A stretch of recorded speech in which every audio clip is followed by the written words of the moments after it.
Hello बच्चों, good morning.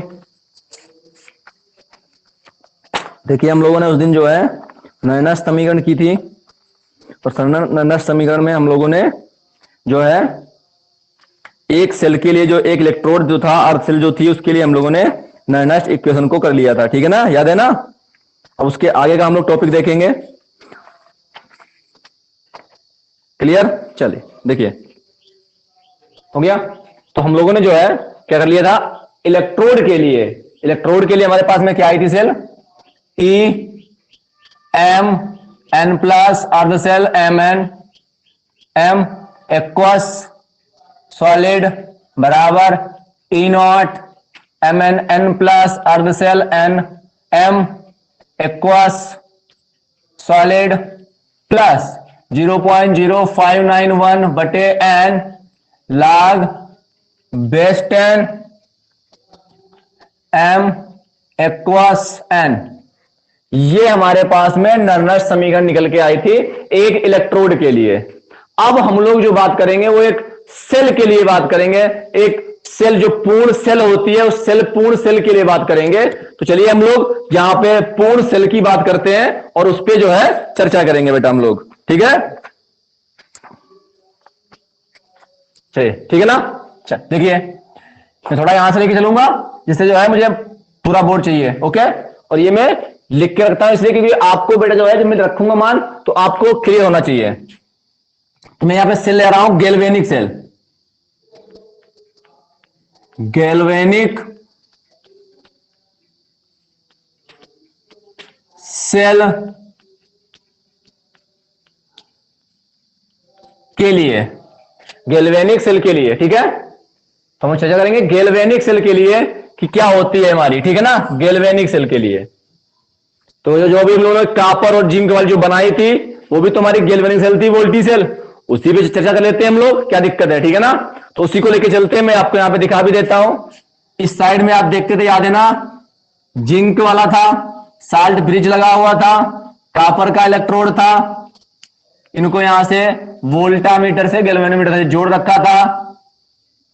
ठीक है ना, ये साल्ट ब्रिज था हमारा, इधर जिंक वाला था और इधर कॉपर वाला, याद है ना। तो इसी सेल को जो है हम नैनस्ट समीकरण में पुट करेंगे, या नैनस्ट समीकरण को इसी के अनुसार व्यवस्थित करेंगे, बनाएंगे। ठीक है ना, तो एक सेल के लिए, एक पूर्ण सेल के लिए जो है नैनस्ट समीकरण क्या होती है, उस पर बेटा हम लोग चर्चा करने चले जा रहे हैं, या उस पर हम लोग बातचीत करने जा रहे हैं। करें हम लोग। चलिए देखिए, हम लोगों ने पढ़ा था ई सेल बराबर क्या था, ई सेल बराबर ई कैथोड माइनस ई एनोड। याद है, ई सेल बराबर ई कैथोड माइनस ई एनोड, यानी कि ई सेल बराबर, तो कैथोड पे कौन है, कॉपर वाला, तो ई Cu2 प्लस CO ई Zn2 प्लस अर्ध सेल Zn। अब ये आप एक्वस और सॉलिड लिखते हैं ना बेटा आप, ठीक है ना, ये आप लिख लेना, अब मैं नहीं लिखूंगा। ओके, तो ये क्लियर हो गया हमारा पॉइंट। तो समीकरण नंबर 1 मान लीजिए इसको। ओके, अब ध्यान से देखना, और मैं क्या क्या लिखता हूं वो आपको मैं समझा के चलता हूं। ठीक है, ध्यान से देखना और अच्छे से समझना बेटा इसको। जिंक अर्ध सेल के लिए Nernst equation,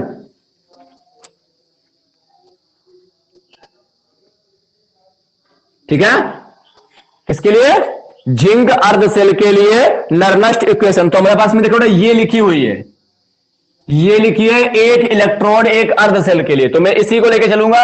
E M, M क्या यहां पर है, जिंक, तो ई जिंक 2 प्लस एक्वास अर्ध सेल Zn सॉलिड बराबर E naught Zn2 plus Zn aqueous solid plus 0.0591 बटे n। अब आप समझ सकते हो बेटा Zn क्या करता है, 2 इलेक्ट्रॉन दान करता है, यानी कि n बराबर यहां पे कितना है, 2 है। तो अगर आप चाहें तो n बराबर यहां पे आप 2 लिख सकते हैं, तो चाहो तो मैं बाद में लिख दूंगा, ठीक है। log बेस 10, यहां पर क्या है, m मेटल है और एक्वस वाले मतलब आयन वाले, तो यहां पर कौन है, जिंक का आयन वाला, Zn2 प्लस। तो Zn2 प्लस एक्वस, क्लियर है, ओके। चलिए इसी प्रकार Cu आर्बिसेल के लिए नर्नस्ट इक्वेशन, कॉपर के लिए बेटा क्या होगा, Cu2 plus Cu aqueous solid E0 Cu2 plus. आप यहां देखते हैं बस m की यहां पर Cu रखना बेटा है, जिस रूप में बेटा है वो एक्वस सॉलिड 0.0591 बटे n log base 10 Cu2 plus aqueous. हो गया, क्लियर ना। अब मैं इसको मिटा देता हूं यहां से,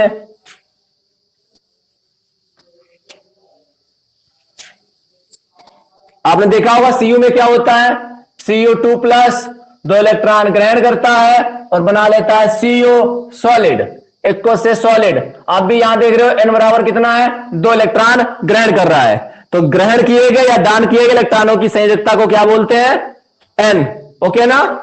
तो चलिए आगे देखते हैं बेटा थोड़ा हम लोग,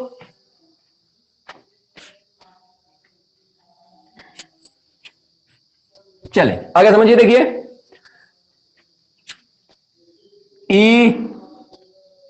Zn2 प्लस Zn, वो एक्वस और सॉइल लिख लेना बेटा, एवं Cu2 प्लस Cu का मान समीकरण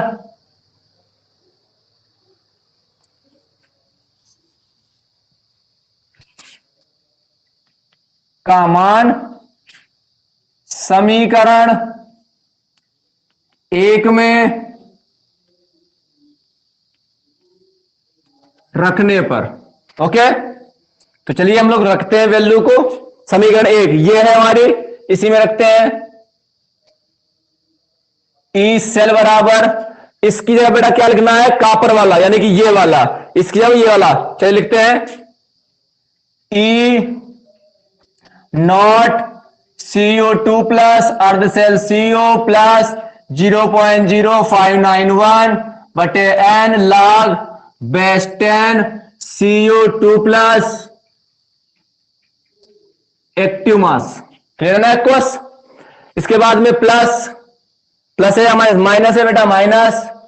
इसके बाद में जिंक वाला ये बेटा हमारे पास ये है, तो रख दीजिए E0 Zn2 प्लस अर्ध सेल Zn प्लस 0.0591 बटे में n log base 10 Zn2 plus active mass aqueous, okay.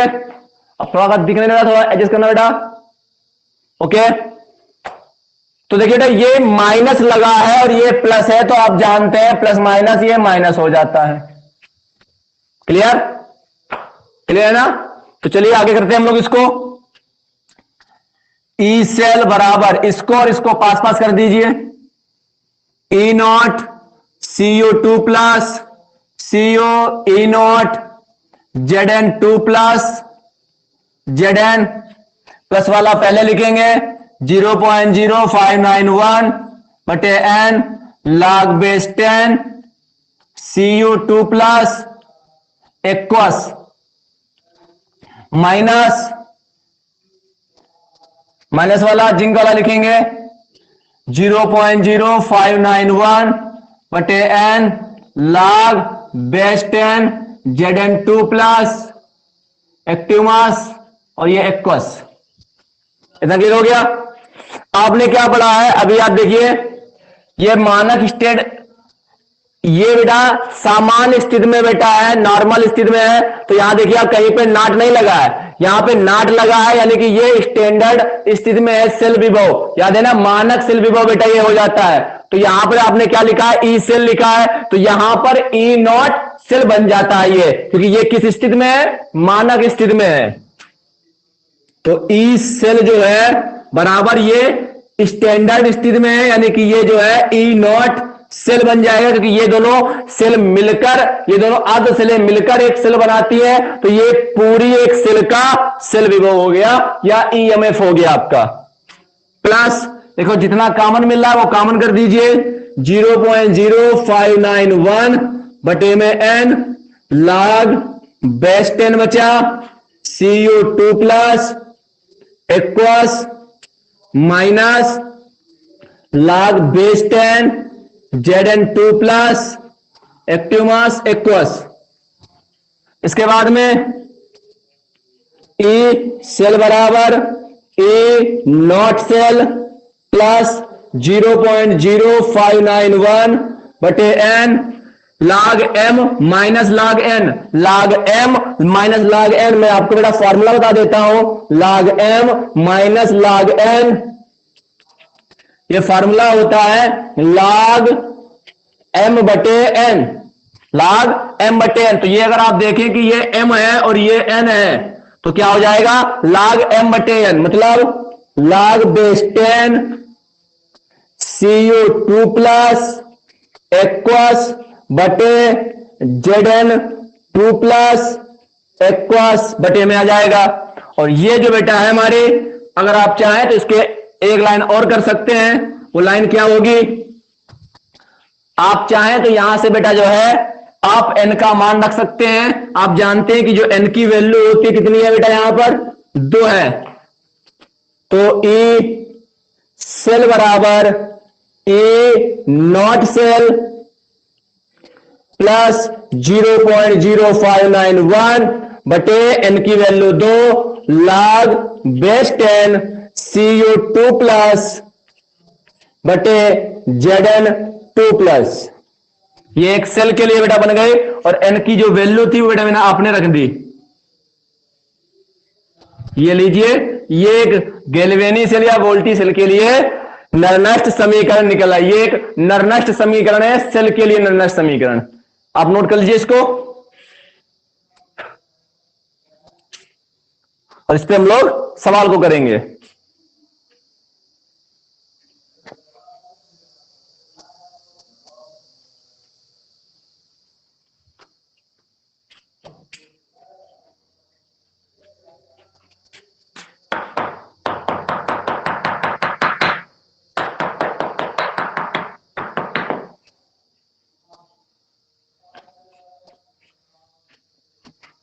हो गया,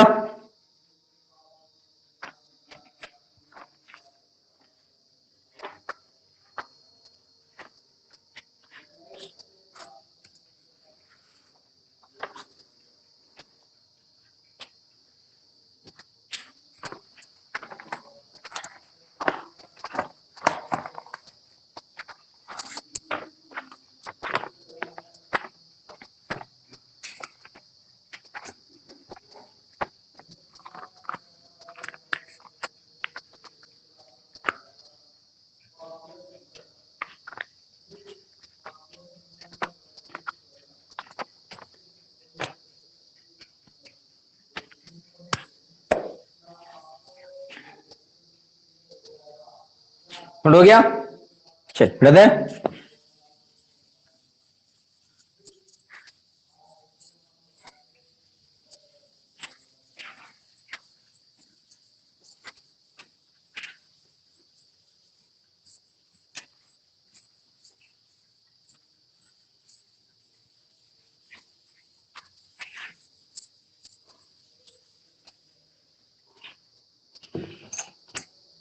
तो याद है ना कि नरनष्ट समीकरण क्या होती है, अगर मैं बनाऊं जो था भी, ई सेल बराबर ई नॉट सेल 0.0591 बटे एन log बेस 10 अपचयित अवस्था सक्रिय द्रव्यमान बटे ऑक्सीकृत अवस्था सक्रिय द्रव्यमान। ठीक है ना।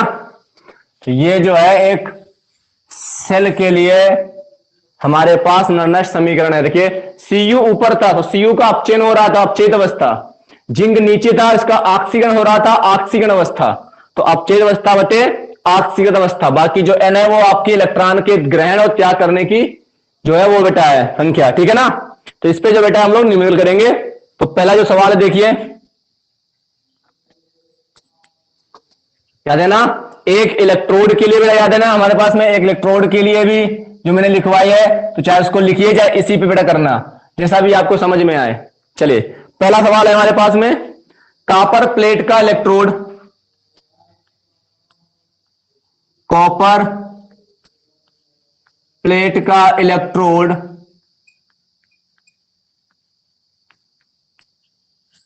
कॉपर प्लेट का इलेक्ट्रोड विभव ज्ञात कीजिए। विभव ज्ञात कीजिए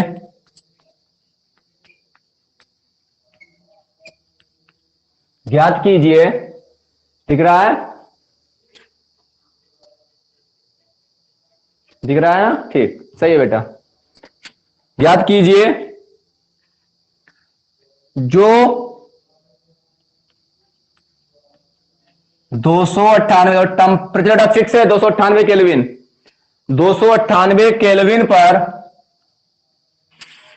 0.1 m CuSO4 विलियन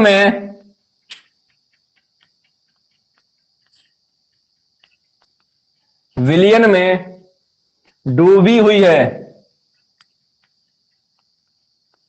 विलियन में डूबी हुई है।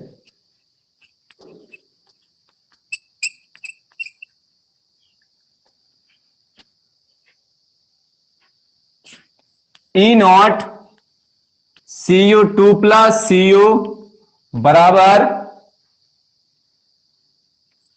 0.34 वोल्ट विलियन की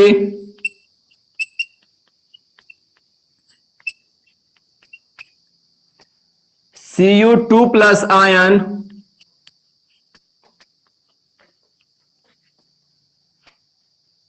सांद्रता, आयन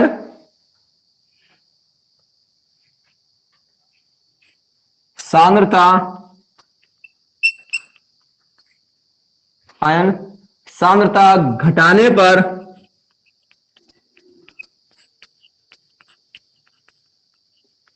EMF कैसे परिवर्तित होता है,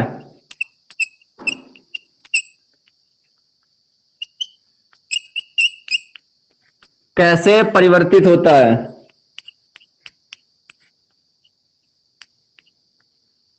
कैसे परिवर्तित होता है।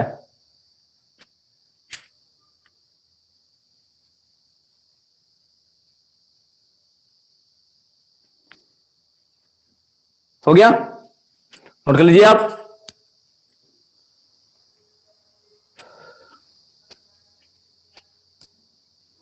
नोट कर लीजिए बेटा। चलिए देखिए, नोट हो गया। चलिए देखिए, कॉपर प्लेट का इलेक्ट्रोड विभव ज्ञात कीजिए जो 298 केल्विन पर 0.1 m।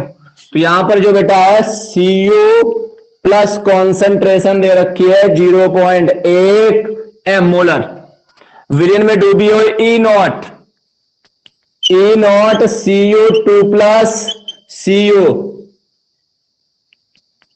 Cu दे रखा है 0.34 वोल्ट स्टैंडर्ड है बेटा। Cu2 प्लस आयन सांद्रता घटने पर EMF कैसे परिवर्तित होता है, ये बता हमें दिखाना है। कैसे करता है वो बताऊंगा, मैं समझाऊंगा। कॉपर प्लेट का इलेक्ट्रोड विभव में ज्ञात करना है, इलेक्ट्रोड का सेल विभव यानी कि। तो चलिए हमारे पास में कॉपर है, तो कॉपर क्या करता है वो आप जानते हैं, 2 इलेक्ट्रॉन ग्रहण करके Cu एक्वस सॉलिड। ये पता है या नहीं पता है आपको? ये मैं आपको कई बार बता चुका हूं, ओके ना। तो आप यहां से देख सकते हो कि आपको इलेक्ट्रॉन दिखाई दे रहे हैं, कितने इलेक्ट्रॉन ग्रहण कर रहा है? 2। तो n बराबर 2 हो गया। अब फार्मूला मैंने आपको क्या दिया है, यहां देख लो, नर्नास्ट इक्वेशन से क्या फार्मूला है? ई सेल बराबर ई नॉट सेल प्लस 0.0591 बटे n log बेस 10 अपचयित अवस्था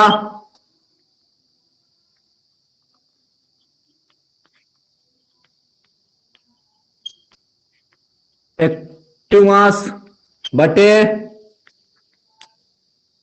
ऑक्सीकृत अवस्था एक्टिव मास। ठीक है, तो ये फार्मूला हमारे पास में है, इसी पे सवाल लगाना। देखिए बेटा कैसे लगाते हैं।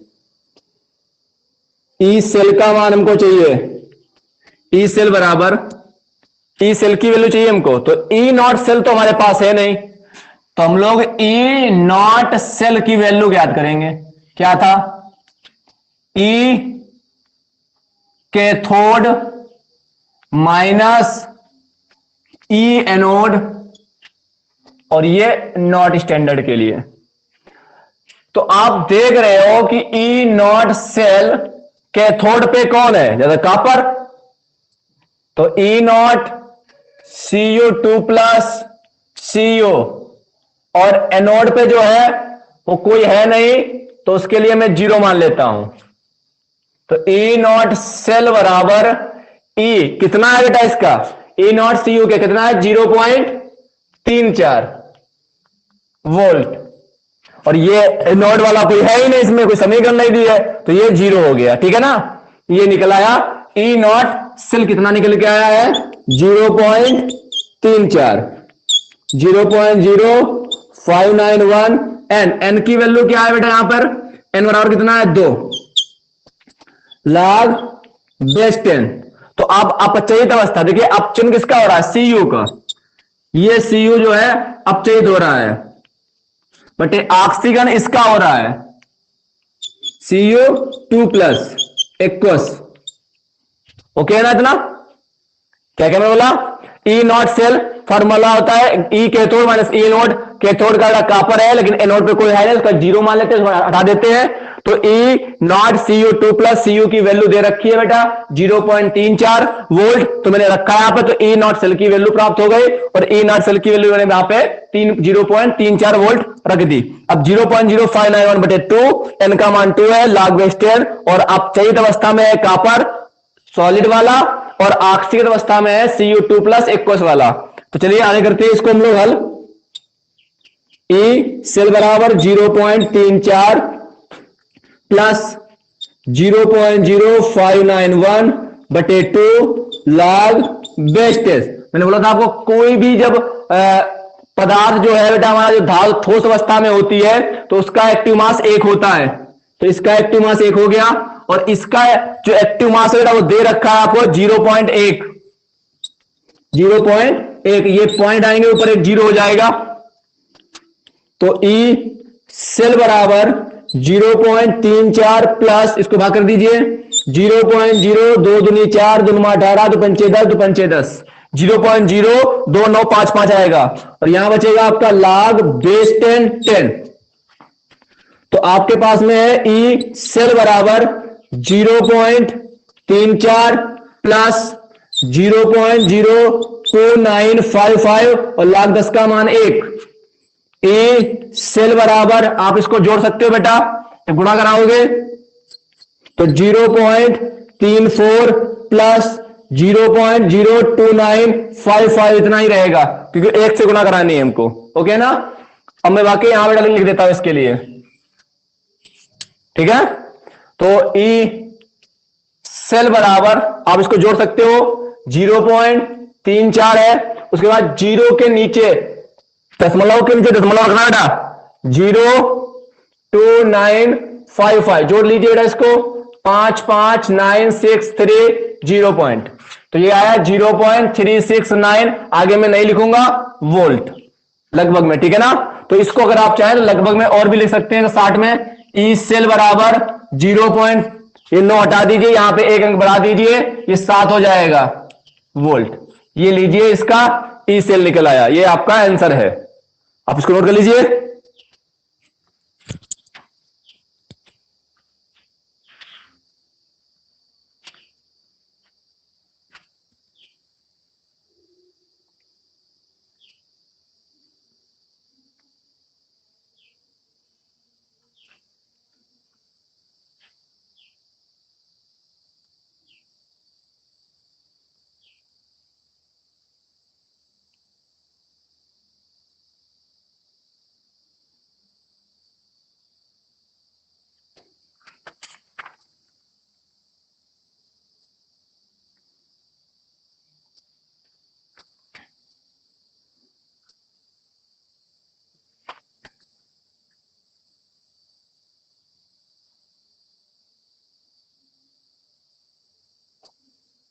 हो गया, हो गया ना, हुआ। चल आगे देखो बेटा, क्वेश्चन मेरा क्या लगा, थोड़ा बचा हुआ कर देता हूं, मियां मिटा के मैं। घटाने पर ईएमएफ की कैसे प्रति होगी, तो बेटा आप एक छोटा सा पॉइंट नोट कर लीजिए, नोट कर लीजिए, इलेक्ट्रोड का अपचयन विभव जो है वो समानुपाती है आयन की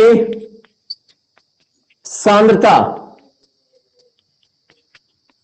इलेक्ट्रोड का अपचयन विभव आयन की सांद्रता के समानुपाती है।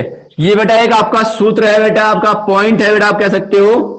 अब इससे आप समझ सकते हो कि आयन की सांद्रता घटने पर ईएमएफ का मान घट जाएगा, कि ये समानुपाती है, आयन की सांद्रता के समानुपाती है इलेक्ट्रोड का अपचयन विभव। तो अपचयन विभव घटेगा कब, जब आयन की सांद्रता घटेगी। तो यहां पे लिख सकते हो Cu2 प्लस आयन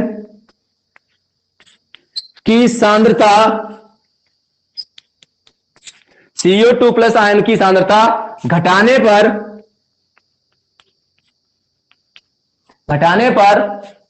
दिख रहा है, Cu2 प्लस आयन की सांद्रता घटाने पर Cu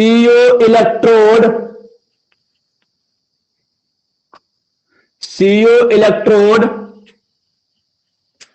का ईएमएफ घट जाएगा।